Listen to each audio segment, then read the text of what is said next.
क्या टाइम आ गया है कि हमें बच्चों को समझाना पड़ेगा कि स्काई का कलर आपको ब्लू करना है। दिस बिकम्स अ पॉइंट जो कि आपको सिखाना पड़ेगा। नहीं बट यार ये तो बहुत खराब है। आप किसानों को ब्लेम कर रहे हो, खाना तो आप ही खा रहे हो ना। और इतना मैसिव कंजम्पशन है, इतना मैसिव वेस्टेज है, इसकी वजह से इतना मैसिव बर्निंग है। आप किसी को ऐसे उंगली दिखाते हो तो 3 उंगली आपकी तरफ आती है। Correct. बचपन में पढ़ाया जाता है ना 5th 6th में, तो मुझे लगता है कि देखिए ऐसा है कि we as a society are failing. So instead of blaming we need to see ourselves कि यार हम लोग एज अ सोसाइटी क्या चीज बेटर करें, एज अ बिजनेस हम लोग क्या चीज बेटर करें, एज अ कम्युनिटी हम लोग क्या चीज बेटर करें। क्योंकि प्रॉब्लम देखिए सॉल्वेबल है, ऐसा नहीं है कि अनसॉल्वेबल प्रॉब्लम है। डे इन डे आउट, सुबह उठने से लेके रात को सोने तक हर किसी को बहुत मेहनत करनी पड़ेगी। मैंने ना फिर रिसर्च करनी स्टार्ट करी and there are multiple papers that claim कि depression is link to air pollution. जो आपका डिप्रेशन है, जो आपकी सैड फीलिंग है, that is also link to air pollution, क्योंकि आपके पास इनफ ऑक्सीजन ब्रेन तक नहीं जा रहा। अनफॉर्चुनेटली अभी रिसेंटली लास्ट मंथ रिपोर्ट आई है कि we have not met our CO2 targets, so we have cross the limit. जो हमारे पास पीरियड था जिसमें कि हम 1.5 डिग्री के अंदर उसको कंट्रोल कर सकते थे, सो 1.5 degree is impossible now. So every environmentalist जो कि देख रहा होगा, जिसको 1.5 डिग्री का मतलब समझता होगा, 1.5 degree is now considered impossible. So हम 2 डिग्री की बात कर रहे हैं। सो गाइज आपने देखा होगा कि आज के टाइम पे मैं, आप, हमारे सब रिलेटिव्स, हमारे फैमिली मेम्बर्स को कितना ज़्यादा पोल्यूशन से इफ़ेक्ट हो रहा है। हम लोग सब बीमार पड़ रहे हैं। आप देखोगे हमारे ऑफिस में सब लोग खांसते रहते हैं, कोल्ड होता रहता है, and the reason behind it is pollution. क्योंकि आपने देखा होगा हर साल दिल्ली में AQI लेवल कितना ज़्यादा बढ़ जाता है, मोस्टली आफ्टर दिवाली। इसके वेरियस रीजंस है, जो हमें लगता है पटाखे मत जलाओ शायद उससे हो रहा है, बट इसके बहुत सारे रीजंस हैं। और इसके लिए, इसको अंदर तक जानने के लिए, इसके रीजंस क्या, सोल्यूशंस हैं, हमने आज के अपने गेस्ट को बुलाया है। एंड आई थिंक आपने उनको शार्क टैंक के सीज़न 3 में देखा होगा। उनकी भी एंट्री कुछ ऐसी ही थी, धमाकेदार, जिसमें पोल्यूशन चारों तरफ घूम रहा था। सो आज हम उनसे बात करेंगे। So we have Arpit with us, and बाकी की बातें हम उन्हीं से ही जानेंगे, कैसे उन्होंने अपना स्टार्टअप शुरू किया, because his startup has the reason as well as his entrepreneurship journey. और हम उनसे ही बातें करेंगे। So let's welcome. Hi Arpit, how are you and thank you for being here. Hi Vanya, thank you so much for having me. So Arpit, आज आपसे बहुत सारी बातें जाननी है। और आपने सीज़न 3 चूज़ किया first of all Shark Tank का, और उसमें आपने बताया पोल्यूशन के बारे में। सबसे पहले आप अपने नाम बताइए अपने स्टार्टअप का, और कैसे उसका नाम आपने चूज़ किया। जी, तो हमारी कंपनी का नाम है धराक्षा इको सॉल्यूशंस। जब हम काम स्टार्ट कर रहे थे तो एक विज़न बहुत क्लियर था कि हम जो भी अब कंपनी बनाएंगे उसका एक ही ऑब्जेक्टिव होना चाहिए कि हवा का कलर, स्काई का colour should be blue. Right. तो इसके पीछे भी एक छोटी सी स्टोरी है कि मेरा एक छोटा भतीजा है एंड वो पेंटिंग कर रहा था। एंड जैसे हमने अपने बचपन में पेंटिंग करी है ना, वो झोपड़ी और पहाड़ और वो बना वाली, के, हाँ, नदी निकाल नदी निकाल के 2 चिड़िया लगा के वही सेम स्टैंडर्ड पेंटिंग कर रहा था, पर उसने स्काई का कलर ना ग्रे कर दिया। तो मुझे लगा यार क्या टाइम आ गया है कि हमें बच्चों को समझाना पड़ेगा कि स्काई का कलर आपको ब्लू करना है। दिस बिकम्स अ पॉइंट जो कि आपको सिखाना पड़ेगा। नहीं बट यार ये तो बहुत ख़राब है। तो वो एक ट्रिगर हमेशा से था कि आने वाली जनरेशन को ये सिखाना नहीं पड़ना चाहिए, पढ़ाना नहीं पड़ना चाहिए कि आपको स्काई के लिए ब्लू करना है। उनको पता होना चाहिए नहीं ब्लू करना है, ग्रे नहीं करना। लेकिन आप देखेंगे ब्लू तो आजकल हमें दिखने के लिए नहीं नहीं मिलता मिलता, है। सिर्फ हम मानसून। कहीं देखते हैं तो we stop the car and हमें लगता है यार इसको अभी तो छोटा कैप्चर सा एक करना है। पीरियड होता है मानसून का, राइट। 20-30 डेज का, जिसमें कि आपकी एयर क्वालिटी इतनी क्लियर Clear हो हो पाती है कि जाती आप है। प्रॉपर ब्लू देख पाओ। बट हाँ, अनफॉर्चुनेटली हमने अपनी एनवायरनमेंट को इतना ज़्यादा डिस्ट्रॉय कर दिया है एंड इस पे किसी और को ब्लेम करने की ज़रूरत नहीं है। मैं बहुत सारे न्यूज़ में जाता हूँ, बहुत सारे कॉन्फ्रेंसेस में जाता हूँ, हर किसी का ये होता है कि सामने वाले को ब्लेम कर दो। आप किसी एग्री स्टार्टअप के इवेंट में जाओगे, वहाँ पे बोलेंगे अरे इंडस्ट्रीज भी तो पोल्यूशन कर रहे हैं। आप इंडस्ट्रियल वाले किसी कॉन्फ्रेंसेस में जाएंगे, वो कहेंगे अरे एग्री से आ रहा है। आप कहीं और जाएंगे, वो कहेंगे अरे ट्रांसपोर्टेशन से आ रहा है। आप ट्रांसपोर्टेशन में कहेंगे, वो जाएंगे कूड़ा जलाने से आ रहा है। तो ये ना हम लोग ऐसे पास कर रहे हैं एक दूसरे को ब्लेम कि भाई इसकी वजह से, इसकी वजह से, इसकी वजह से, पर अल्टीमेटली आप देखो सारी चीज़ें हमारी वजह से है। आप किसानों को ब्लेम कर रहे हो, खाना तो आप ही खा रहे हो ना। और इतना मैसिव कंजम्पशन है, इतना मैसिव वेस्टेज है, इसकी वजह से इतना मैसिव बर्निंग है ना। तो आप अगर बैक ट्रेस करोगे, जिसको कि हमारे इंजीनियरिंग में बोला जाता है root cause analysis, RCA, root cause analysis करोगे, सब कुछ आएगा कि दिल्ली की कंजम्पशन बहुत ज़्यादा है। राइट। चाहे गाड़ियों की हो, चाहे कूड़ा जनरेशन हो, चाहे आपका फूड वेस्टेज हो, सारा का सारा आपको ना ऐसे घूम के ना वापस से आ जाएगा। तो मेरे को ना बचपन में पढ़ा हुआ कबीर का दोहा याद आता है कि आप किसी को ऐसे उंगली दिखाते हो तो 3 उंगली आपकी तरफ आती है। बचपन में पढ़ाया जाता है ना 5th 6th में। तो मुझे लगता है कि देखिए ऐसा है कि we as a society are failing. So instead of blaming 100% we need to see ourselves कि यार हम लोग एज अ सोसाइटी क्या चीज़ बेटर करें, ट्रू। एज अ बिजनेस हम लोग क्या चीज़ बेटर करें, एज अ कम्युनिटी हम लोग क्या चीज़ बेटर करें, क्योंकि प्रॉब्लम देखिए सॉल्वेबल है, ऐसा नहीं है कि अनसॉल्वेबल प्रॉब्लम है। अब अगेन मैं कई और कॉन्वर्सेशंस में देखता हूँ कि वो भी मतलब देखो सारे रीजंस वैलिड है, मैं कोई भी नहीं कह रहा कि ये रीज़न इनवैलिड है, पर सारे रीज़न सॉल्वेबल है, राइट। अब जैसे एक और वीडियो आजकल चल रहा है जिसमें कि वो बोलते हैं कि जो दिल्ली का पोल्यूशन है that is because of geography, कि जो गैंजेटिक प्लेन है उसमें ऊपर हिमालयज़ है, बीच में अरावलीज़ है, तो एक 500 मीटर्स का एक ऑल्टीट्यूड बनता है जिसमें कि ऐसे वैली बन जाता है।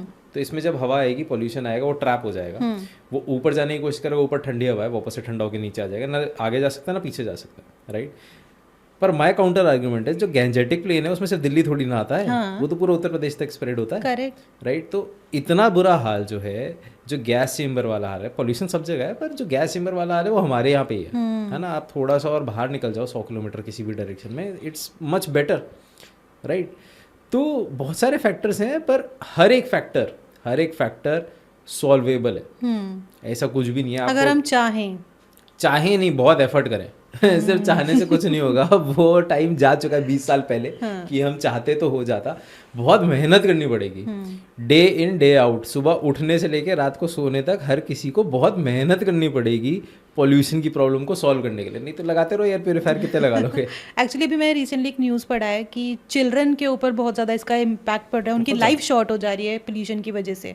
इससे ज़्यादा मान्य जी मैं आपको बताता हूँ, मैं अपनी पर्सनल जर्नी बताता हूँ कि एक तो मैंने चलिए एस्थमा मतलब ब्रीदिंग रिलेटेड जो प्रॉब्लम हुई थी उसके बारे में शार्क टैंक पे बात करी थी, but there is another problem which I experienced in 2019। So उस दौर में मेरे कुछ पर्सनल इश्यूज थे जिसकी वजह से मेरा डिप्रेशन का टाइम चल रहा था, ठीक है। तो I went to China, I went to overseas, तो मेरा 1 महीना ट्रैवलिंग था, मैं यूएस था, चाइना था और फिर वापस आना था। तो वो 1 महीने में मैं एकदम ठीक हो गया, ठीक है, मुझे कुछ भी ऐसा सैड फीलिंग नहीं आ रहा, कुछ भी नहीं आ रहा। And the moment I landed, airport से लेके घर तक जाने के 1-1.5 घंटे के ट्रैवल में ही मुझे वापस से डिप्रेसिंग थॉट आने लगे। एंड आई फेल्ट कि यार ऐसा क्यों हुआ, मतलब एकदम से ऐसा क्या चेंज हो गया, बस कलर स्काई का ग्रे से इस वजह से। तो मैंने ना फिर रिसर्च करनी स्टार्ट करी, and there are multiple papers that claim कि depression is linked to air pollution. जो आपका डिप्रेशन है, जो आपकी सैड फीलिंग है, that is also link to air pollution, क्योंकि आपके पास इनफ ऑक्सीजन ब्रेन तक नहीं जा रहा, राइट। तो अभी आप, और अगर आप थोड़ा और सोशल मीडिया पे जाएंगे तो दीपेंद्र जी ने भी 2-3 दिन पहले एक और चीज़ डाली है कि ageing is also related to how much oxygen is reaching brain. तो दीपेंद्र जी कह रहे हैं कि आप उल्टा खड़े होगे तो आपका ब्रेन पे ब्लड फ्लो ज़्यादा होगा, जिससे कि आपकी एजिंग को आप रिवर्स कर सकते हो, ठीक है। लेकिन सर लंग्स में जो पॉल्यूशन खराब हो गया है, जो इकट्ठा हो गया है, आपका ऑक्सीजन है ही नहीं, ब्लड में उतना ऑक्सीजन ट्रांसफर ही नहीं हो रहा, क्योंकि आपके जो लंग्स है वो चोक हो चुके हैं, राइट, और वो चोक होते जा रहे हैं ओवर टाइम। और इसीलिए आप देखो ना कैंसर का रेट कितना ज़्यादा इंक्रीज हो रहा है। रेट तो बढ़ेगा ही, मतलब it is going to increase, but not because of air pollution, but food, air pollution, सब everything is combined and lifestyle is well. अब मैं आपको एक छोटा सा वो देता हूँ एक्सपेरिमेंट, जो भी लोग देख रहे हैं, आप आई थिंक सबके ना एसीज अभी बंद हो गए होंगे, ठीक है, पर अभी सबने सर्विसिंग नहीं कराई होगी। आप फिल्टर निकालो उसका और उसको धो जाके पानी में, फाइबर के साथ वो एकदम काला पानी बनेगा। आपने देखा होगा जब भी आप सर्विसिंग कराते हैं एकदम पूरा काला पानी, है ना। कैसे आया वो कालक? बाहर से जो डस्ट आ रही है। वो कालक कहाँ से आ रही है? वो एयर में है, और वही हम ब्रीथ कर रहे हैं, और वही कालक हमारे लंग्स में डिपॉजिट हो रही है।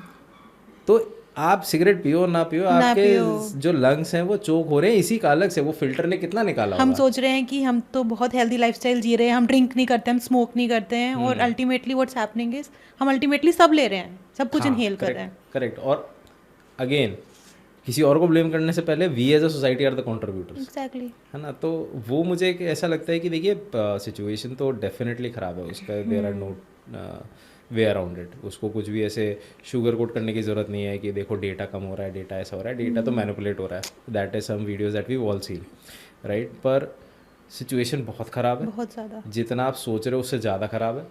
लंग्स आपके डिटोरेट हो रहे हैं, आपकी ऑक्सीजन ब्लड में नहीं जा रही है, ऑक्सीजन ब्लड में नहीं जाएगी तो सारे ऑर्गन्स पे इफेक्ट पड़ेगा।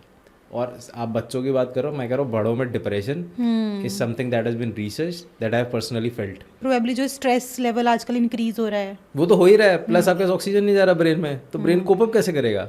वो डिप्रेस ही होएगा ना। तो सारी चीज़ें आपस में आपको एक अनहेल्दी लाइफस्टाइल पे लेके जा रही है, आपको एक अनहेल्दी फ्यूचर की तरफ लेके जा रही है, और इस पर ना मतलब बहुत स्ट्रॉन्ग एफर्ट्स आज लेने पड़ेंगे हम सबको कलेक्टिवली। तो आपने एक इनिशिएटिव लिया है टुवर्ड्स इट, और आपने डिज़ाइन इंजीनियरिंग किया है, राइट? सो आपने कैसे सोचा कि मैं अपनी एंटरप्रेन्योरशिप जर्नी यहाँ से स्टार्ट करूँ, विच हैज़ 2 कॉजेज़, कि आपका जर्नी भी हो जाए और आप उस इन्वायरमेंट के लिए भी कुछ कर पाएँ? आई थिंक देखिए मेरा तो जर्नी जो स्टार्ट हुआ that started out of aggression, मतलब मुझे गुस्सा बहुत था कि ये क्या हो रहा है। And I never wanted to be an entrepreneur. मतलब मेरा जैसे जब तक कॉलेज का टाइम था I always wanted to be a tech person, कि यार मैं बस इंजीनियरिंग से कुछ सॉल्यूशंस बिल्ड करूं और कोई और सॉल्यूशन को ले जाके बेच दे, बस ठीक है मेरा काम हो गया। मेरे को बनाने में मज़ा आता है, मुझे कभी भी बेचने का ऐसा चुल नहीं था, पर वो सीखना पड़ा।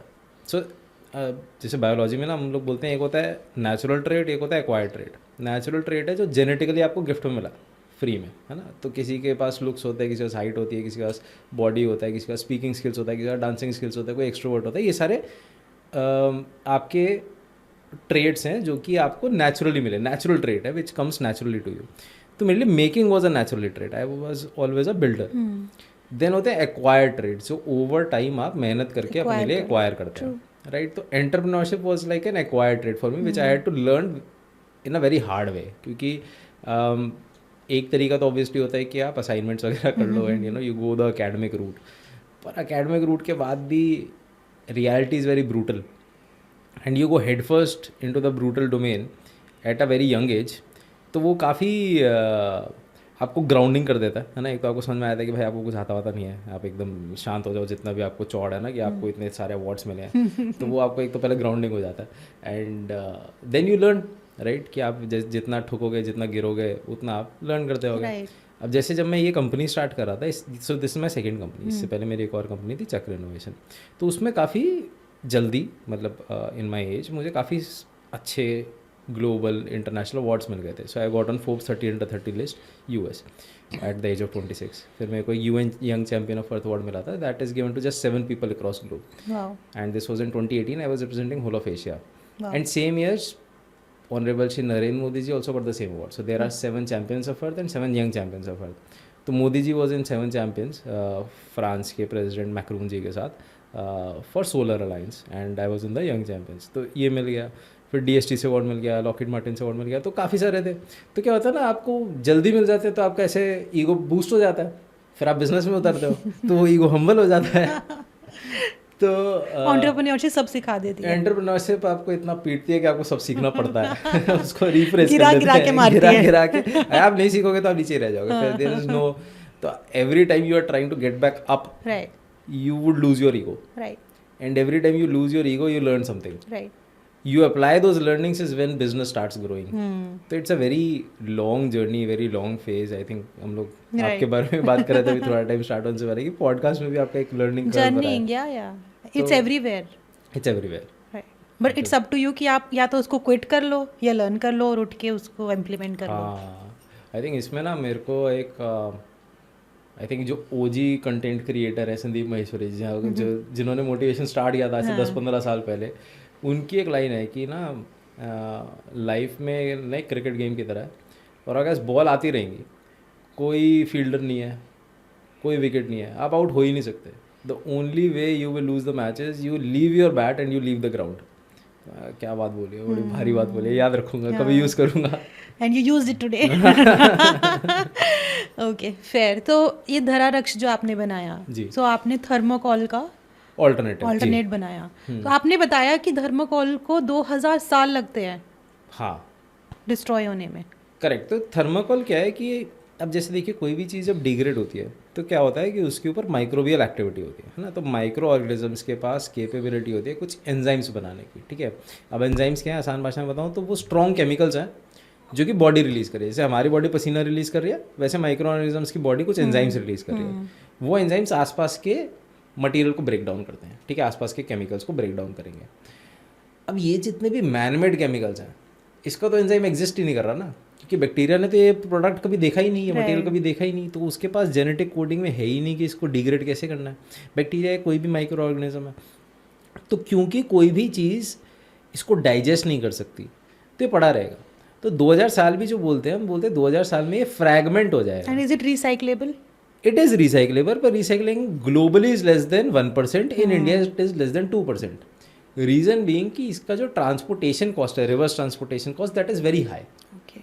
तो इट्स लाइक आप एयर ट्रांसपोर्ट कर रहे हो, ठीक है, तो आपका ट्रांसपोर्टेशन कॉस्ट पूरा लग जाएगा, मटेरियल कुछ भी नहीं निकलेगा। तो इससे अच्छा वो न्यू ही कंसिडर कर लेते हैं। इससे हमेशा न्यू ही चलता है। तो आपको जो रिसाइकलिंग दिखेगी वो हमेशा बहुत डेंस एरियाज में दिखेगी जहाँ पॉपुलेशन डेंसिटी बहुत ज़्यादा और है। थर्माकोल तो बहुत ज़्यादा यूज़ हो रहा है, आप देखिए ना पैकेजिंग में, वट एवर वी बाय, हमारे जो भी प्रोडक्ट्स आते हैं आप अमेजोन से, फ्लिपकार्ट से एंड एवरीवेयर, आप देखोगे इतनी छोटी सी पैकेजिंग है। मेरी एक लिपस्टिक आ रही है तो उसको इतने बड़े थर्माकोल में, बबल रैप में, it's always wrapped. Right right. So वो शायद हमारी सेफ्टी के लिए ही है, but ultimately it's impacting the environment, right?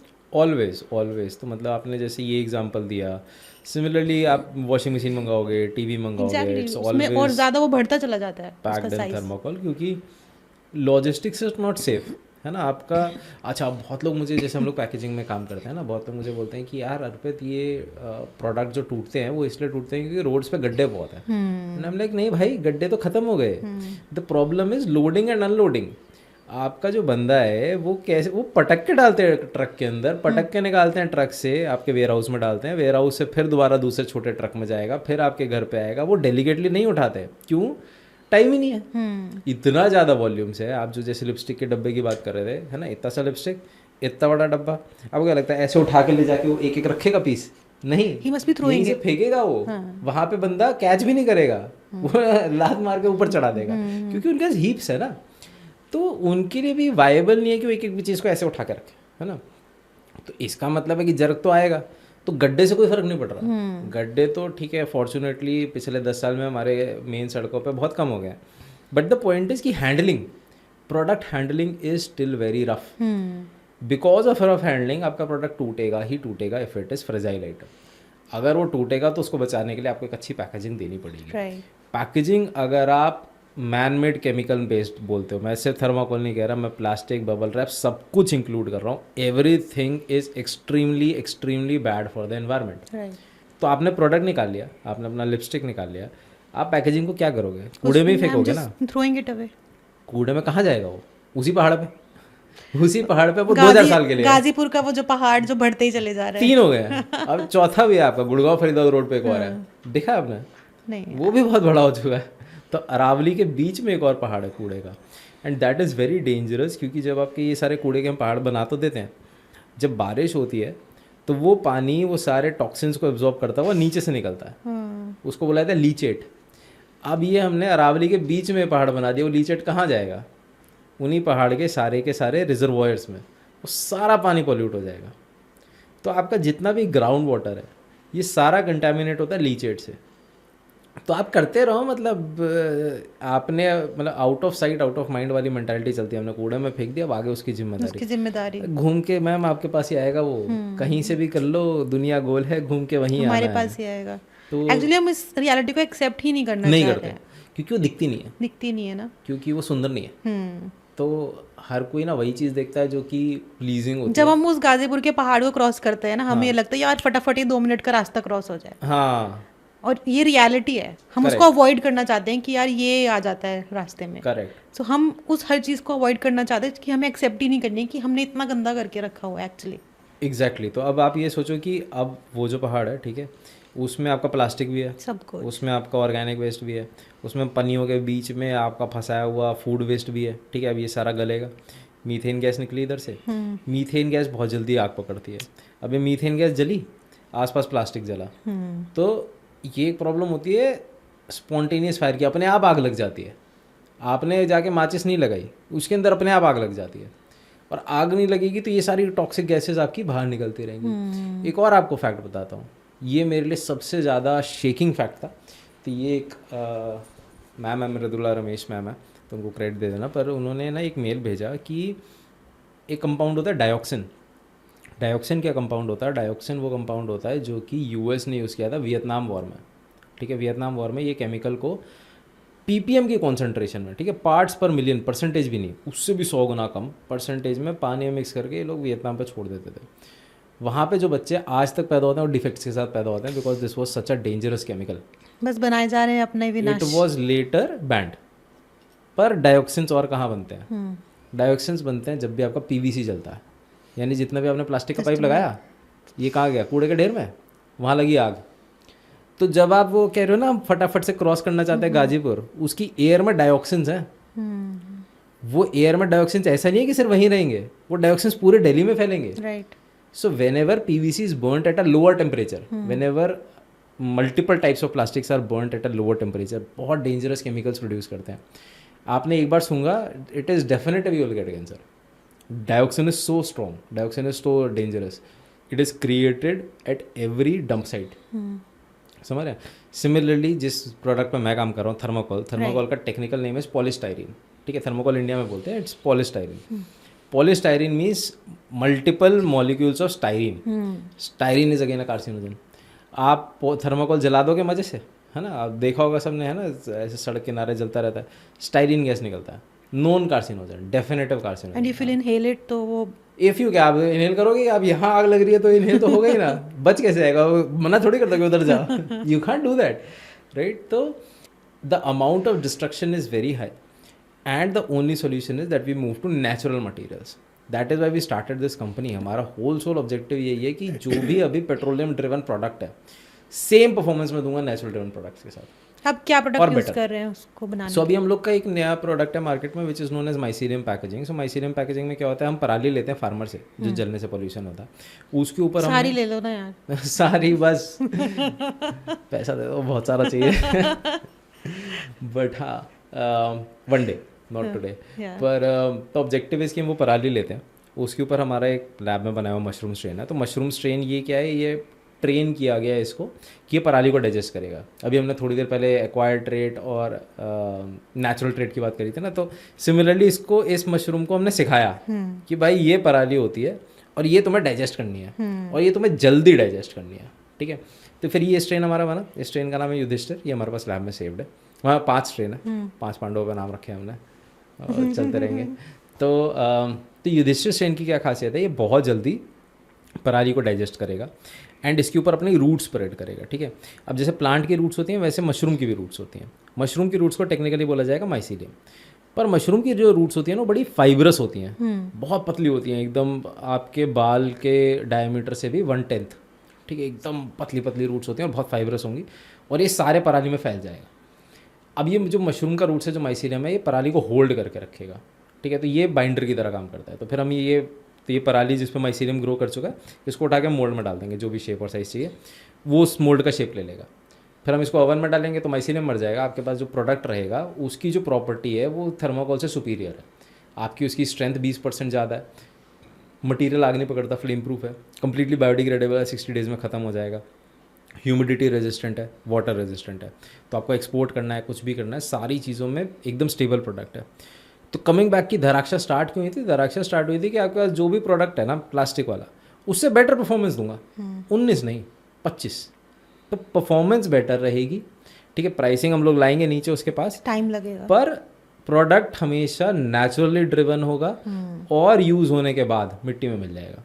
So 60 to 90 days no material left, पूरा का पूरा कंपोस्ट हो जाएगा, आपका खाद बन जाएगा।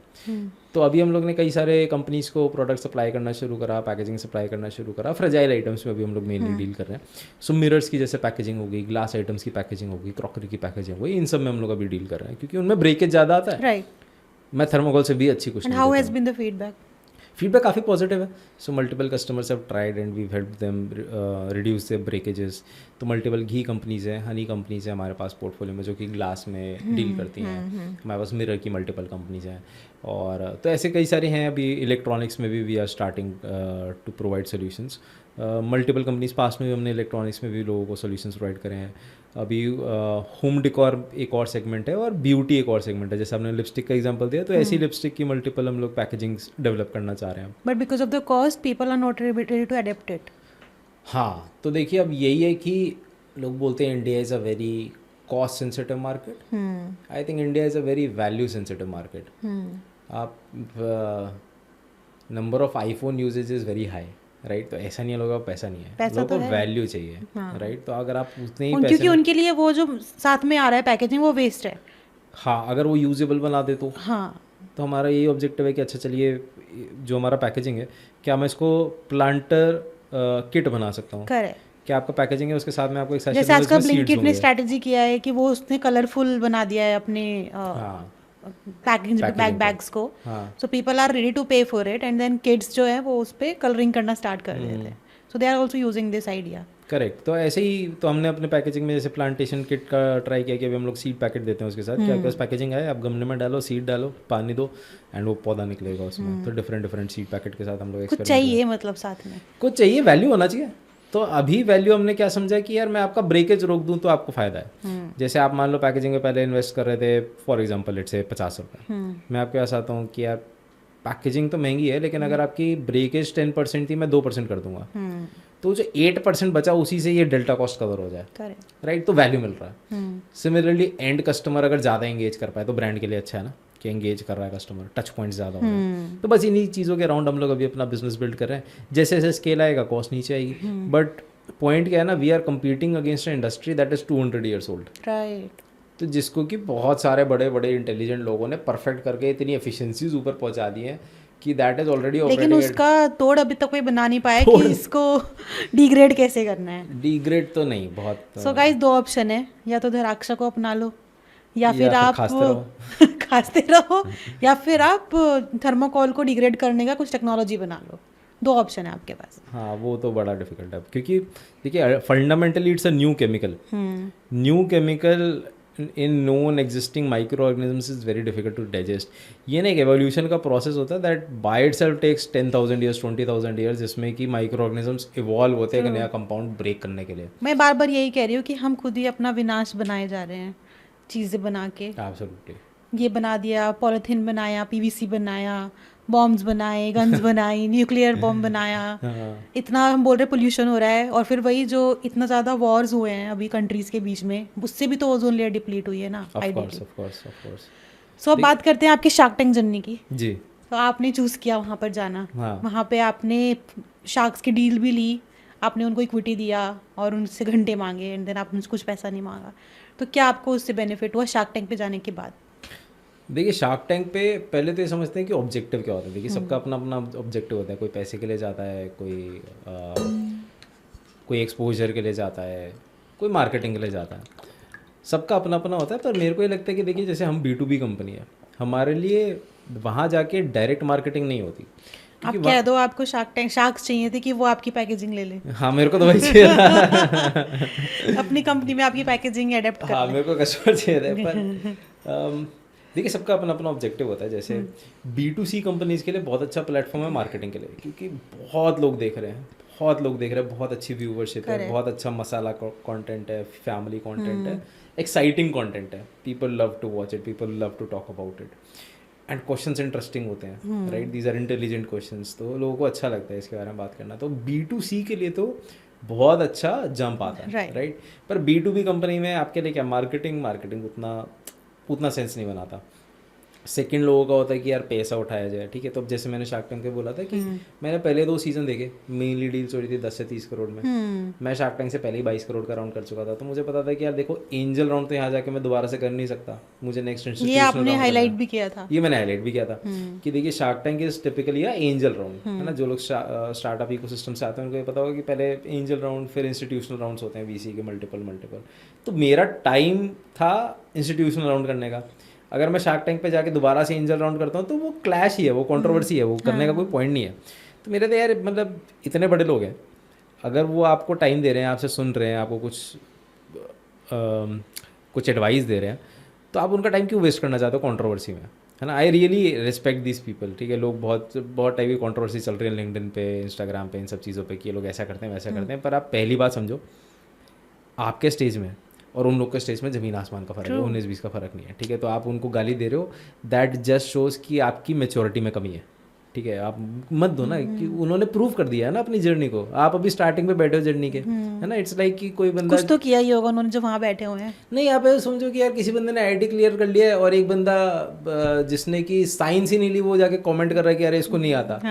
आपको आता है, आप करके दिखाओ ना पहले, फिर बोलना। तो जैसे शाहरुख खान भी बोलते हैं ना कि यार आपको ज्ञान देना पहले अमीर हो जाओ फिर ज्ञान देना, तब वो उसकी वैल्यू है। तो सिमिलरली देखो उन्होंने एक जर्नी क्रॉस करी है।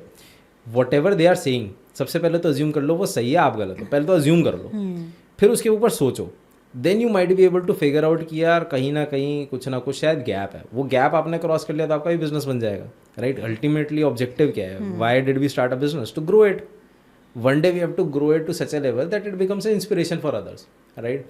तो देखिए मैं तो इन सब कॉन्ट्रोवर्सीज में ज़्यादा नहीं देखता, मुझे तो बहुत ही बेवकूफ़ाना हरकत लगती है ये लोग जो व्यूज़ के लिए शार्क्स को गालियाँ वालियाँ देते हैं कि ये ख़राब है वो ख़राब है।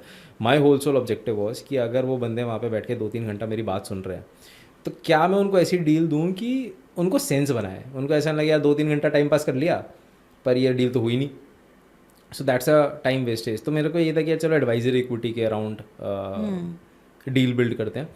एंड एडवाइस तो आपको चाहिए ना, आप एक बात समझो कि you always want to take advice from your seniors, people who are ahead of you in the journey. These are the people who are bloody ahead of us, right? Way ahead of us. And आपको पांचों एक platform पे मिल रहे हैं, एक ऐसी जगह पे जाके आप बात कर रहे हो जहाँ पे 5 यूनिकॉर्न फाउंडर्स बैठे हैं और आपकी बात सुन रहे हैं, राइट? तो you want to take advice from them. तो इसलिए मैंने एडवाइजरी के अराउंड इसको स्ट्रक्चर करा था कि अगर चीज़ें सेंस बनाती हैं and if they are willing to give advice, you would be able to use this advice to grow faster. पैसा तो मिल ही जाएगा मार्केट से, मतलब जितना वो पैसे मार्केट शार्क टैंक पे, अब तो चलिए बड़ी डील्स होने लगी हैं। सीजन 1 और 2 में टिपिकली 1 करोड़ के नीचे की डील थी, विच मीन्स की पर पर्सन अगर किसी ने 1 करोड़ या 2 करोड़ मांग लिया तो एकदम से उनको तो ओह शिट इतना कैसे मांग लिया। एग्जैक्टली।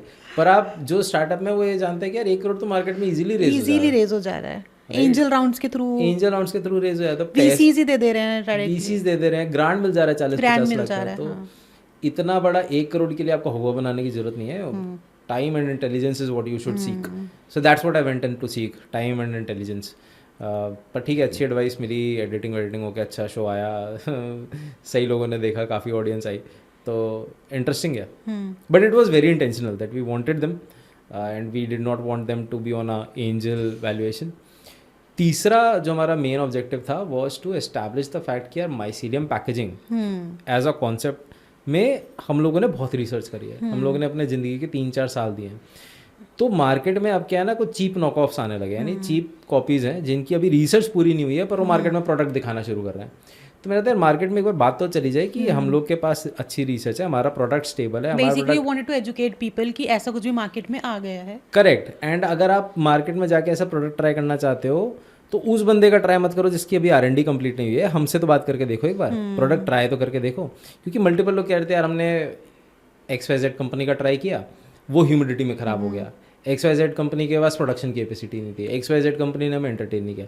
अरे हमसे तो बात करके देखो, हमने 4 साल की रिसर्च की है, हमारा प्रोडक्ट तो स्टेबल है, हमारा प्रोडक्शन कैपेसिटी तो है, आप जो डिज़ाइन बोलोगे हम बना तो पाएंगे। सो वो भी एस्टैब्लिश हो गया। तो मेरा ये था कि यार देखिए नया प्रोडक्ट है, आधे लोगों से बच के रहिए, सतर्क रहिए, हमारी बात सुनिए, हमने रिसर्च करा हुआ है, प्रोडक्ट आजमाओ, देखो, चेक करो, and that went well. So हमारे तो ऑब्जेक्टिव्स मीट हो गए। So I will wait for the day कि जिस दिन मेरे जो प्रोडक्ट्स हैं वो आपकी पैकेजिंग में डिलीवर होंगे और उस दिन मैं आपको फ़ोन करूँगी और फिर देखिए ये ऐसे आया है आपकी पैकेजिंग में आया है। सून, आई होप इट हैपन सून। और मुझे उस जो आपने बताया कि आप जो साथ में कॉम्बिनेशन दे रहे हैं सीड्स प्लांटर्स का, so I get to know through that, right, कि आप ही की पैकेजिंग है। सो अमेजिंग अर्पित, आपने बहुत अच्छे से एक्सप्लेन किया। थोड़ा ये भी बताइए कि जब आपकी शार्क टैंक का एपिसोड लाइव है उसके बाद क्या इन्वेस्टर्स खुद रीच आउट किए आपको? नहीं, मतलब वो तो नहीं होता। अगेन देखिए, angels and institutional investors work very differently. और उसके बाद जर्नी क्या इजी हुई या फिर और डिफिकल्ट हो गई? जर्नी तो कभी इजी होती नहीं है, आई थिंक क्योंकि आपके माइलस्टोन्स चेंज होते चले जाते हैं बेसिकली। इट्स आइदर टफ और टफर और very tough. But I think that doesn't matter ना, क्योंकि चाहे जितना भी टफ हो, आपने खुद चूज़ किया ना, और आपने चूज़ किया एक पर्पज़ के लिए।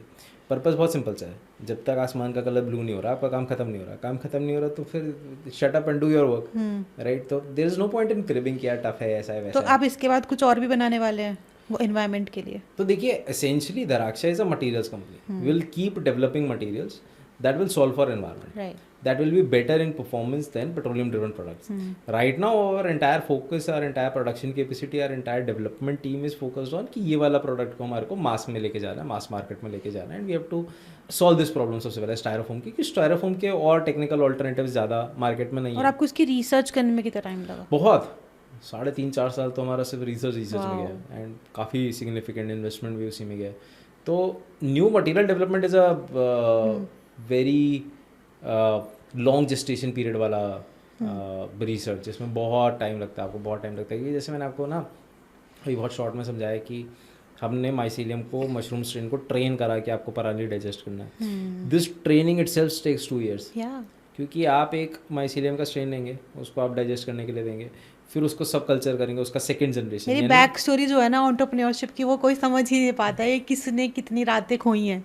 रात से हाँ, मतलब आई थिंक उसका हिसाब रखने का भी पॉइंट नहीं है वैसे तो, बट बॉटम लाइन इज कि न्यू मटेरियल्स टेक्स टाइम, फिर उसका कॉस्ट नीचे लाना टेक्स फर्दर टाइम, फिर उसके बाद जाके बिजनेस बिल्ड होता है। तो काफ़ी लंबा जर्नी है, बट ठीक है। आई थिंक कम से कम 10 साल एक स्टार्टअप को स्टेबल होने न्यू में लग मटेरियल्स जाता में probably yes, I would agree 10 साल इज अ है। Fair are there time. Other players as well in this? Multiple players, very happy to share कि कई सारे और प्लेयर्स हैं जो कि डिफरेंट डिफरेंट मटेरियल प्रॉब्लम्स को सॉल्व कर रहे हैं। जैसे मेरे एक फ्रेंड है नेहा जैन, वो जीरो सर्कल कंपनी के फाउंडर हैं। तो वो लोग सीवीड से प्लास्टिक ऑल्टरनेटिव, कोटिंग्स ऑल्टरनेटिव पे काम कर रहे हैं, जो आपका पेपर कप में अंदर का कोटिंग होता है उसका सॉल्यूशन डेवलप कर रहे हैं। तो मल्टीपल लोग मटेरियल्स में अभी आगे आ रहे हैं, अलग अलग प्रॉब्लम स्टेटमेंट्स पकड़ रहे हैं, सबको जो अच्छा लग रहा है उसके अकॉर्डिंग।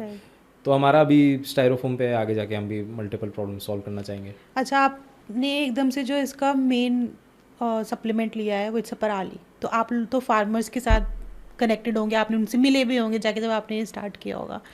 लेकिन हम लोग हर साल क्या करते हैं कि जैसे ही पोल्यूशन होता है हम फार्मर्स को ही ब्लेम कर देते हैं कि उनकी वजह से हो रहा है, उन्होंने पराली जला दी, यहाँ पे ये कर दिया।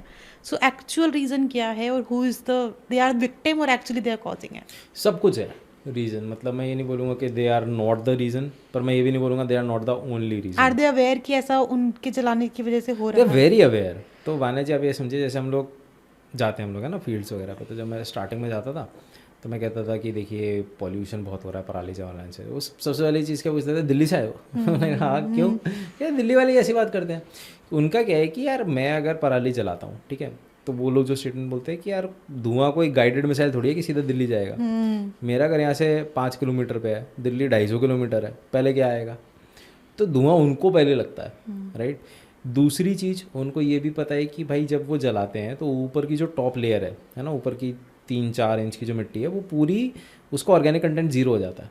क्यों जल जाती है? तो कहते हैं ईंटा बन जाती है ऊपर की 3 इंच की मिट्टी, तो वो फिर उनको पूरा उसको शिफ्ट करना पड़ता है ना। तो उनको पता है कि भाई इसमें मेरे को अगली बार फर्टिलाइजर ज़्यादा डालना पड़ेगा, सॉइल की क्वालिटी ख़राब हो रही है। तीसरा उनको ये पता है कि इसके मित्र कीड़े मर जाते हैं, यानी अर्थवॉर्म्स, फ्रेंडली पेस्ट जिसको हम पढ़ते थे स्कूल में, वो भी मर जाते हैं टेम्परेचर की वजह से।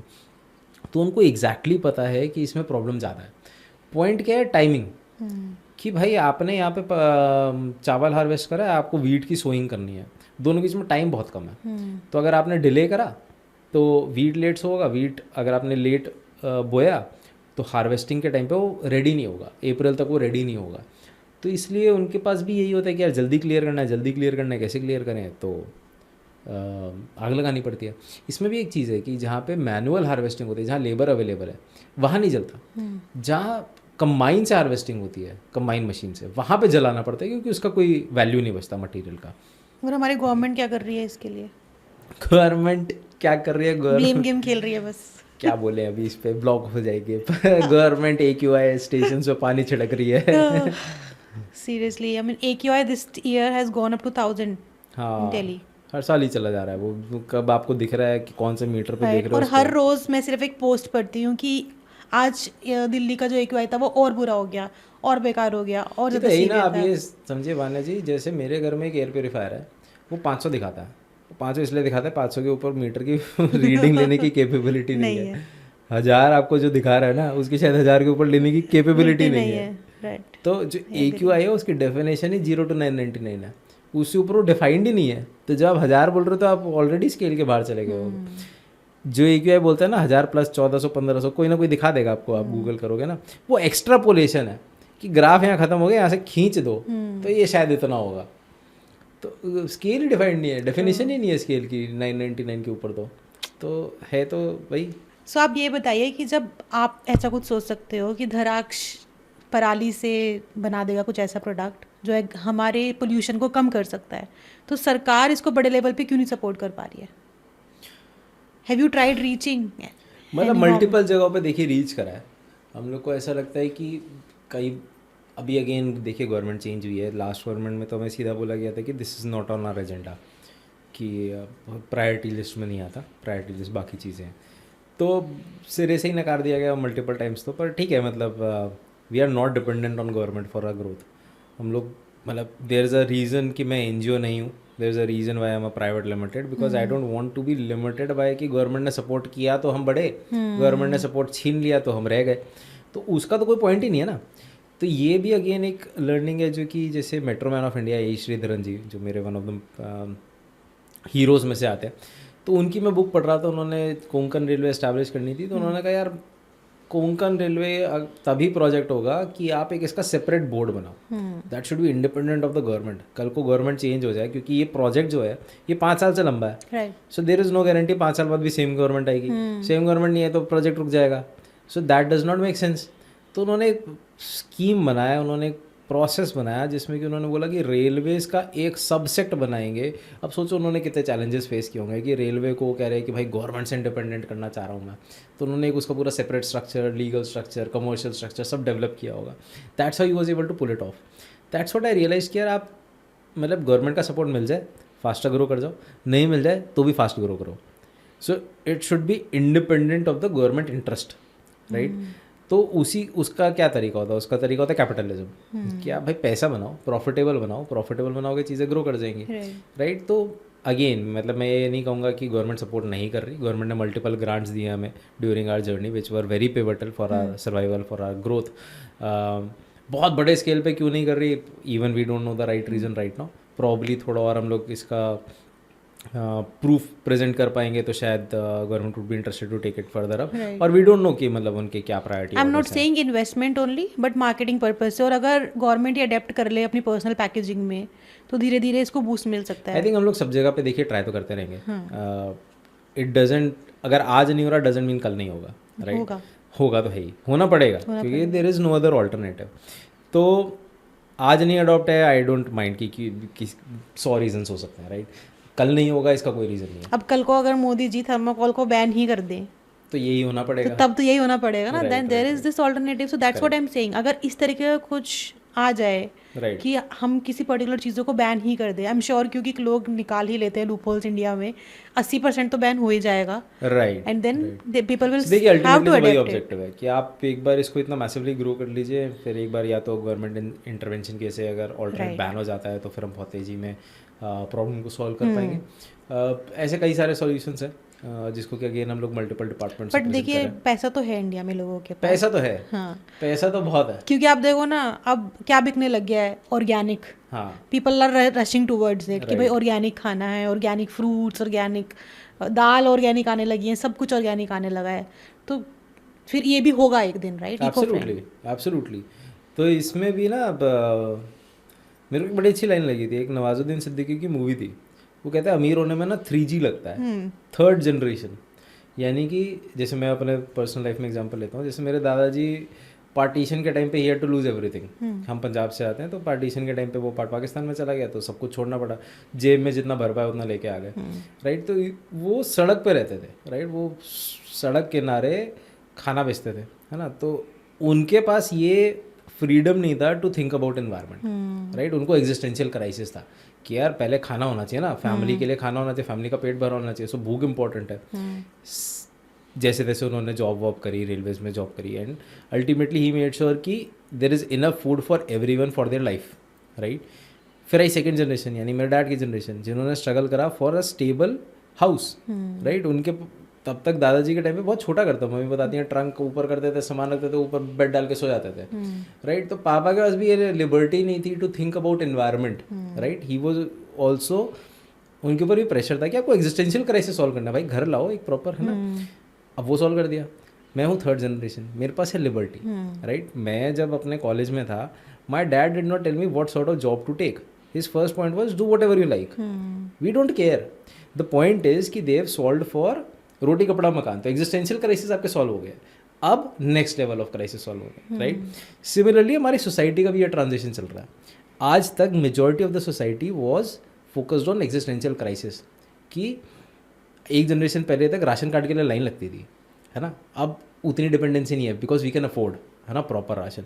तो अब सोसाइटी शिफ्ट हो रही है ऑर्गेनिक पे, राइट। तो ये सोसाइटी का भी पिवटल पॉइंट चल रहा है। सोसाइटी में भी मेजरली थर्ड जनरेशन आ रही है। अब हम लोग जेप्टो ब्लिंकिट से मंगा रहे हैं, राइट। हम लोग को नहीं फर्क पड़ रहा है यार कि जाना है और ये करना है और इतना और ये बजटिंग करना है। हमें डीप डाउन पता है कि अगर हम किसी स्टोर से लेंगे, लाइक डी मार्ट, रिलायंस से लेंगे, तो शायद वहाँ पे कंपैरेटिवली सस्ता होगा रिलायंस से।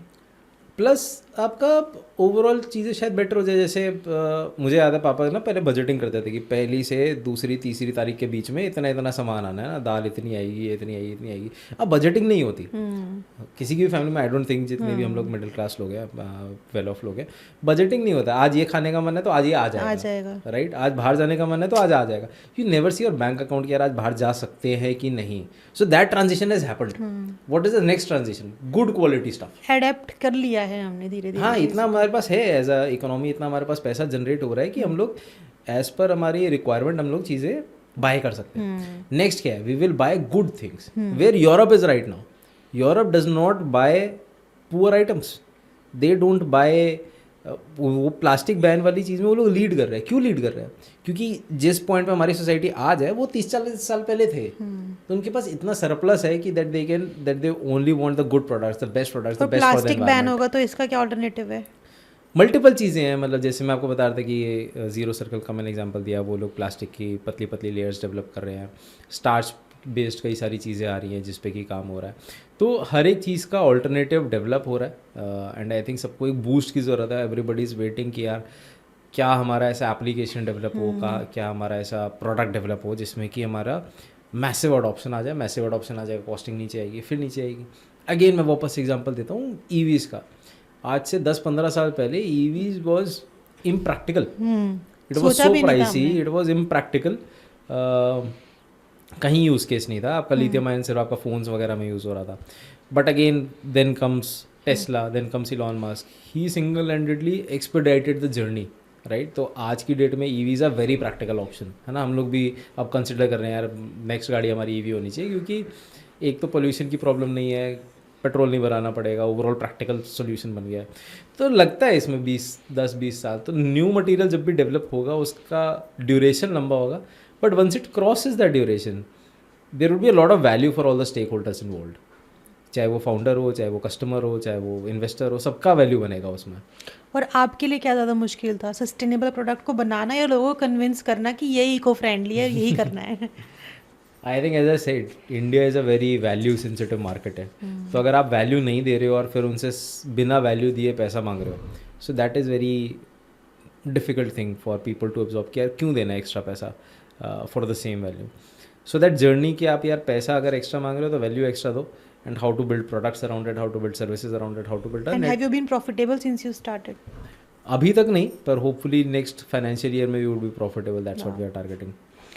अच्छा अर्पित, ये बताइए कि हमने बहुत डिस्ट्रॉय कर दिया है अपने प्लानट को, तो क्या अभी भी टाइम है हम इसको बचा लें अपनी फ्यूचर जनरेशन के लिए? मेरी 5 इयर्स की छोटी सी डॉटर है और मैं चाहती हूँ कि वो एक खुली हवा में, लाइक आपने बोला, ब्लू स्काई देख पाए। क्या हम दे पाएंगे अपने बच्चों को ये?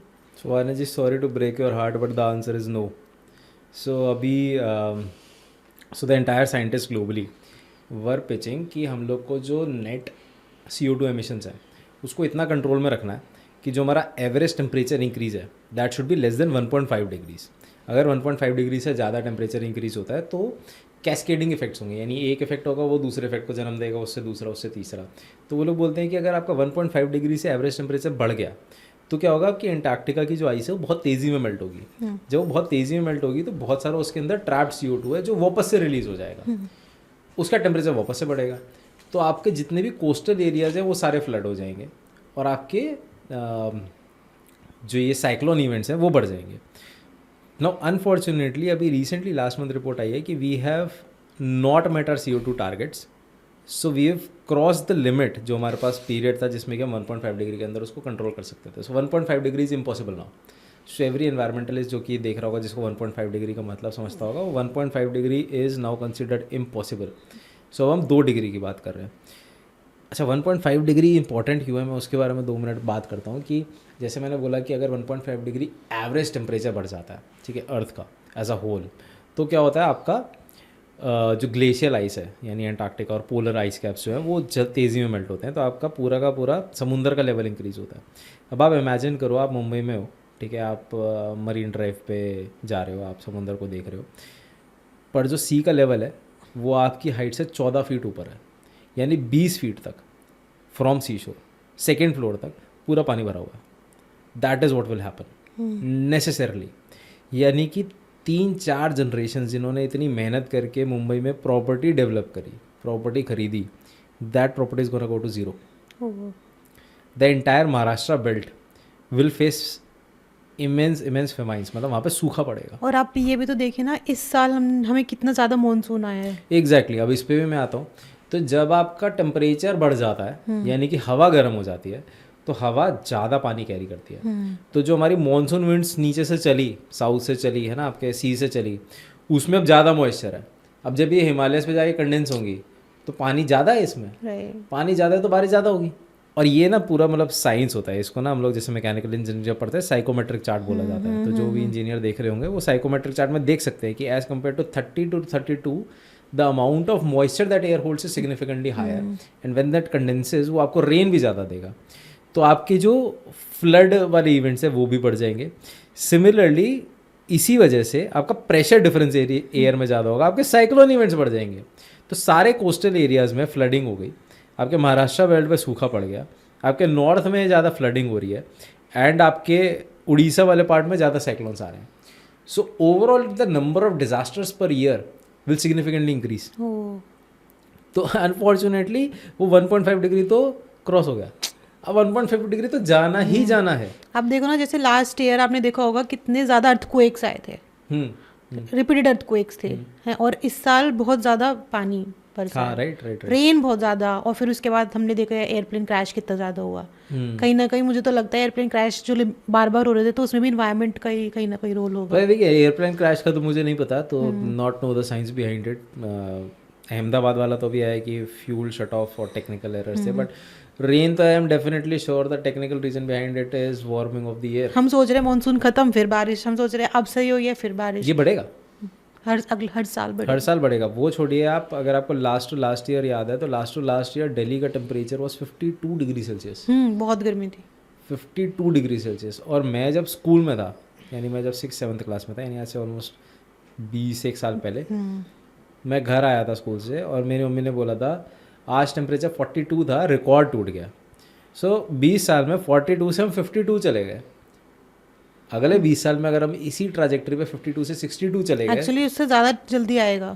तो 62 पे our skin is not made, क्योंकि हम बहुत ज़्यादा जल्दी बढ़ना चाह रहे हैं आगे, और ये देख ही नहीं रहे कि आसपास हम कितना एनवायरनमेंट को इफेक्ट कर रहे हैं। Human body can not survive eight 62। इसका ये मतलब है हर वो बंदा जो एयर कंडीशनर अफोर्ड नहीं कर सकता विल डाई। और हम भी क्या एयर कंडीशनर अफोर्ड करके कर पा रहे हैं, हम भी तो वही गंदी एयर को इनहेल कर रहे हैं। तो मतलब ये बहुत अलार्मिंग है कि हम 42 से 52 जा चुके हैं, और अभी भी हम ये मानने को राजी नहीं है कि 52 से और बढ़ सकता है। हमें लगता है 52 मैक्सिमम है। 20 साल पहले 42 मैक्सिमम था। 42 से 52 आपके आंखों के सामने हुआ है। सो जो आप डॉटर की बात कर रहे हैं, by the time she becomes my age, if we don't rectify our actions, probably the temperature would be 62। What will we do? गर्मियों में 62, सर्दियों में ऐसा पॉल्यूशन, बारिशों में इतनी बारिश। और इसीलिए शायद बोलते हैं कि धीरे धीरे जो एज स्पैन है वो कम होते जा रहा है, और हमें लगता है कि अगर हम 50-60 ईयर्स भी जी लिए तो वो बहुत बड़ी बात है। राइट, तो वो भी है। पर आप ये सोचिए, आप इतनी मेहनत कर रहे हो, हर कोई बंदा अपना अपना जॉब कर रहा है, बिजनेस कर रहा है, अल्टीमेट ऑब्जेक्टिव सब ये लेके चल रहे हैं कि यार मैं एक प्रॉपर्टी बनाऊंगा, पर ये प्रॉपर्टी की वैल्यू जीरो हो जाएगी। ये प्रॉपर्टी की वैल्यू जीरो हो जाएगी। 62 डिग्री पे क्या करोगे आप दिल्ली में प्रॉपर्टी रख के, या मुंबई में प्रॉपर्टी रख के क्या रखोगे जब आपका सेकंड फ्लोर तक पानी भरा हुआ है? तो whatever we are doing is not making sense. लेकिन एक और बात इस पे ऐड करूंगी, आपने बोला दिल्ली मुंबई की बात, लेकिन अगर आप हिल स्टेशन भी देखो, सब लोग वहाँ जाके भी उसको पोल्यूट कर दे रहे हैं। स्टेशन, हाँ, और इतना पॉल्यूट करते हैं कि उसकी क्लीनलीनेस इज नॉट पॉसिबल। अभी मैं एक वीडियो देख रहा था, एक फॉरेनर थे एंड ही वाज सेइंग कि यार तुम्हारे अंदर अकल नहीं है क्या? यहाँ से जो तुमने रेलिंग से कूड़ा नीचे फेंक दिया, nobody can go there and clean it, nobody can go there and collect it.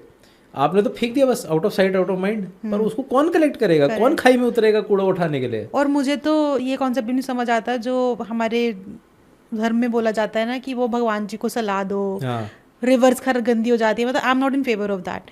और आई थिंक एक शार्क टैंक में ही आया था ये वाला भी एक स्टार्टअप, जो लोग इन चीज़ों को कलेक्ट करके they are recycling it. So I think that's the best option. But अभी भी लोग उसको अग्री नहीं कर रहे, उनको सलाहना ही है बड़े लोगों को, उनको जाकर नदी में ही बहाना है उनको। और आप देखो ना अभी जो कावड़ चलती हैं, पूरा पोल्यूट कर दिया उन्होंने, पूरा इतना टाइम लगता है उस गंगा को क्लीन करने में, वो लोग सारी अपनी कावड़ में ही बहा देते हैं। गणेश विसर्जन हो रहा है, दुर्गा पूजा होती है तब हाथ विसर्जन होता है। सो अल्टीमेटली वी आर, देखिए अल्टीमेटली मैं अगेन वापस है ना, जो हमारा फोकस है उसको वापस से शिफ्ट करूँगा। हम कह रहे हैं कि दुर्गा पूजा की वजह से प्रॉब्लम है। प्रॉब्लम दुर्गा पूजा में यूज़ होने वाले मटेरियल्स की वजह से है। दुर्गा पूजा तो हज़ारों साल से चल रही है ना। जब तक आप प्लास्टर ऑफ पेरिस यूज़ नहीं कर रहे थे तब तक तो नदियाँ पॉल्यूट नहीं हो रही थी। जब तक वो नेचुरल मटेरियल से बन रही थी, जब तक वो घास फूस से बन रही थी, घास फूस और मिट्टी से हम पहले बनाते थे, तब तक तो नहीं पॉल्यूट हो रहा था। जब तक गणेश चतुर्थी में गणेश जी को हम मिट्टी से बनाते थे, वो तो डिजॉल्व हो जाता था ना। मिट्टी आती कहाँ से थी? नदी किनारे से। जाती कहाँ थी? नदी के अंदर, वो बस से नदी किनारे पे। तो जब तक आप सर्कल मेंटेन कर रहे हो तो आपकी रिचुअल्स प्रॉब्लम नहीं है। प्रॉब्लम तब है जब आपने रिचुअल्स को कन्वीनियंट बनाने के लिए गंदे मटेरियल्स यूज करना स्टार्ट कर दिया। आपने अब जो आपको विसर्जन करना है, आप फूल नहीं डाल रहे हो, आप फूल को प्लास्टिक में डाल के पन्नी फेंक रहे हो। अब वो फूल कहाँ गलेगा? राइट। अगर वो फूल एज इट इज जाता, सिर्फ नेचुरल मटेरियल्स होते, कागज के लिफाफे में आप डाल देते, वो 2 दिन के अंदर गल जाता। अगेन उसमें भी एक प्रॉब्लम है कि फूल में ऑलरेडी इतने केमिकल्स, पेस्टिसाइड्स हैं, वो एक चलिए सेपरेट प्रॉब्लम है। पर मैं ये कह रहा हूँ कि rituals have been existing for thousands of years. They were not a problem until 150 years ago. What changed?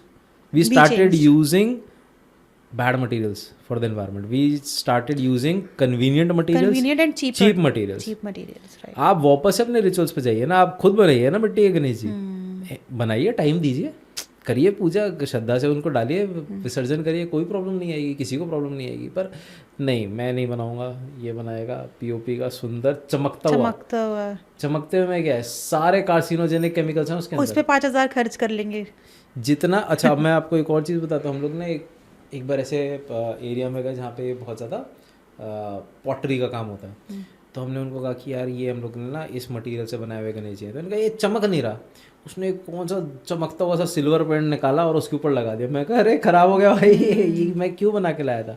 तो पॉइंट इज कि उसने कहा अगर चमकेगा नहीं तो बिकेगा नहीं। चमकता हुआ silver is all carcinogenic chemicals, चमकता हुआ gold is all carcinogenic chemicals. वो छोड़िए, आप वेजिटेबल्स और फ्रूट्स पे नहीं केमिकल्स, हाँ केमिकल्स पेंट कर दिया उसको तो बिकेगा अच्छे से। तो देखिए कहीं ना कहीं हम क्या खरीद रहे हैं, उसी वजह से प्रॉब्लम है। अगर आप सोच समझ के बेटर मटेरियल्स खरीदोगे तो ओवरऑल सर्कल ना आप वापस से अपने स्टेबिलिटी में आने लगेगा धीरे धीरे। तो हाँ, एक दिन चीज़ें शायद बेटर हो जाएंगी। पर हाँ, एनवायरमेंटल चेंज तो हमने ट्रिगर कर दिया इतना ज़्यादा कि बैक टू नॉर्मल तो नहीं होगा। There would be a new normal. Again we will figure out a way to live in that new normal. जैसे हमने कोविड में सर्वाइव किया था।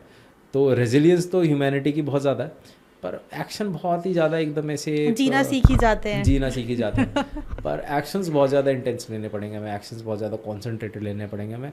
हर चीज़ खरीदने से पहले सोचना पड़ेगा इसमें कितना प्लास्टिक आ रहा है, कितना थर्मोकोल आ रहा है, और मैं ये नहीं लूँगा, मैं 10 रुपये एक्स्ट्रा वाला मटेरियल लूँगा जिसमें कि प्लास्टिक थर्मोकोल नहीं है, पेपर है। So Arpit, to sum it up, in the end आप बस कुछ ऐसे लाइफस्टाइल चेंजेस बताइए जो हम एक पर्सनल लेवल पे हमें करने चाहिए इम्प्लीमेंट अपने लाइफ में, जिससे हमारे मेडिकल बिल्स भी कम हो जाए, हमारा इन्वायरमेंट थोड़ा सेव हो जाए, और इन द लॉन्ग रन हम अपनी फ्यूचर जनरेशन को एक बेटर इन्वायरमेंट दे पाएँ। देखिए, सबसे पहले तो मेहनत करनी पड़ेगी शॉपिंग में, कि आप जो भी खरीद रहे हो देखो उसको, पढ़ो उसको, चाहे उसके फूड कॉन्स्टिट्यूएंट्स पढ़ो, सिमिलरली उसकी पैकेजिंग पढ़ो, है ना। एंड एक कॉन्शियस चॉइस लो कि यार मेरे को सबसे कन्वीनियंट और सबसे टेस्टी नहीं चाहिए, मुझे अच्छा ही मटेरियल चाहिए। चाहे आप फूड खरीद रहे हो, चाहे आप कुछ भी खरीद रहे हो, आप उसमें आपको थोड़ा मेहनत करना पड़ेगा, समझना पड़ेगा, पढ़ना पड़ेगा, रिसर्च करना पड़ेगा, एंड अप्रोप्रिएटली अच्छा प्रोडक्ट खरीदना पड़ेगा। Once we start investing in buying good products is when cheap product start to go out of the market, right. सारी चीज़ें कंज्यूमर डिपेंडेंट है, सारी चीज़ें हमारे ऊपर डिपेंडेंट है, हम क्या खरीदते हैं, ठीक है। हम लोग अगर पॉलिएस्टर का कपड़ा नहीं खरीदेंगे, कॉटन का कपड़ा खरीदेंगे, तो कॉटन का कपड़ा मार्केट में आएगा, हमारी हेल्थ के लिए अच्छा है। Polyester is known to harm our all the जितने भी हमारे ऑर्गन्स के नेचुरल प्रोसेसेस हैं, वो सारे उसको जाके इनहिबिट करता है। हमारे जितने भी बॉडी में हार्मोन्स बनते हैं उसको जाके इनहिबिट करता है। पर पोलिएस्टर पहनते हैं हम क्यों? क्योंकि स्ट्रेचेबल है ना, तो मज़ा आता है वो पहनने में, ऐसे सॉफ्ट लगता है, और पर वो सारे हार्मोन्स को डिस्टर्ब कर रहा है। सस्ता भी होता है, सस्ता भी होता है। पर आप मत सोचो ना सस्ता, आपको क्यों लेना है 200-400 रुपये का मटेरियल, ले लो 700-800 रुपये का, इतना पैसा है हमारे पास। पर अगर हम लोग फोकस करके एकदम कोर गुड मटेरियल्स खरीदना स्टार्ट करेंगे, that's when the transition will start to happen, that's when people will start making more good materials and cheaper products will go out of the shelf, out of the production. और तो एक तो ये सबसे important चीज़ है। दूसरा I think अपना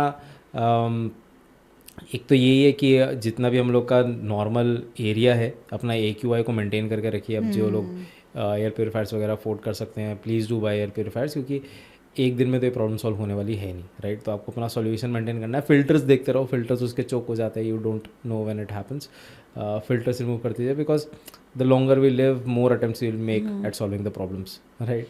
plastic का यूज़ कम करना है, प्लास्टिक का यूज़ तो एकदम ज़ीरो, मतलब थर्मोकोल का यूज़ कम करना है। हाँ, और मतलब थोड़ा सा बातें भी ज़्यादा करें इसके बारे में। So we need to also start talking about this. जैसे जब मेरी शादी हुई थी तो मैं वाइफ ने इतना सब नहीं देखा था प्लास्टिक वगैरह के बारे में, इतनी सारी प्रॉब्लम्स होती हैं, तो हमने कॉन्वर्सेशन करनी स्टार्ट करी। तो वो जाती थी ना मार्केट में, तो अगर भैया ने थैली दे दी, वो थैली ले आती थी, कहती उन्हें दे दी। मैं कहा अरे दे दी तो वापस करो, तो कहती वापस करो तो सीन हो जाएगा, लोग बात करेंगे। तो बात करो ना, वहाँ जाके बोलो यार आप क्या कूड़ा दे रहे हो। तो मेरे डैड करते हैं, है ना, वो जाते हैं, वो सब्जी वाले से लड़ लेते हैं, अरे क्यों दिया हमने, लोगों को बोलो थैला लेके आए। तो जब आप कॉन्वर्सेशन करना स्टार्ट करोगे ना, तो कॉन्वर्सेशन एम्पलीफाई होगी। कॉन्वर्सेशन एम्पलीफाई होगी तो ज़्यादा लोग अडॉप्ट कर पाएंगे, ज़्यादा लोग समझ पाएंगे, राइट। तो जैसे आप भी कर रहे हो, कॉन्वर्सेशन एम्पलीफाई तो कर रहे हो आप, और मैं एक कॉफ़ी टेबल पे ये चीज़ें कर रहे होते वर्सेस हम कैमरा के सामने कर रहे हैं। The whole objective is to amplify these conversations. So we need to come out of our comfort zone कि यार मैं बात नहीं करूँगा, उसने दे दिया मैंने ले लिया, नहीं ना, क्यों ले लिया, वापस करो उसको, राइट।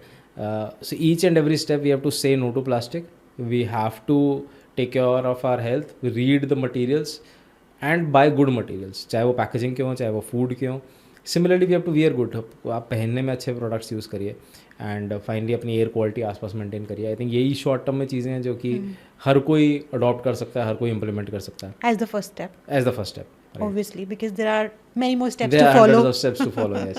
क्योंकि वो आते रहेंगे, वो डिपेंड करता है। और आई थिंक जब तक गवर्नमेंट हमारे सिर पे डंडा नहीं करेगी, हम नहीं करने वाले, हम नहीं हिलते। तो इसीलिए मोदी जी से तहे दिल से मेरी प्रार्थना है, रिक्वेस्ट है कि आप प्लीज़ थर्मोकोल बैन कर दो, थर्मोकोल बैन कर दो, प्लास्टिक पूरी तरह बैन कर दो। प्लास्टिक बहुत बारी बैन हो चुकी है, but it comes around some other, कि किसी तरह वो वापस आ ही जाती है।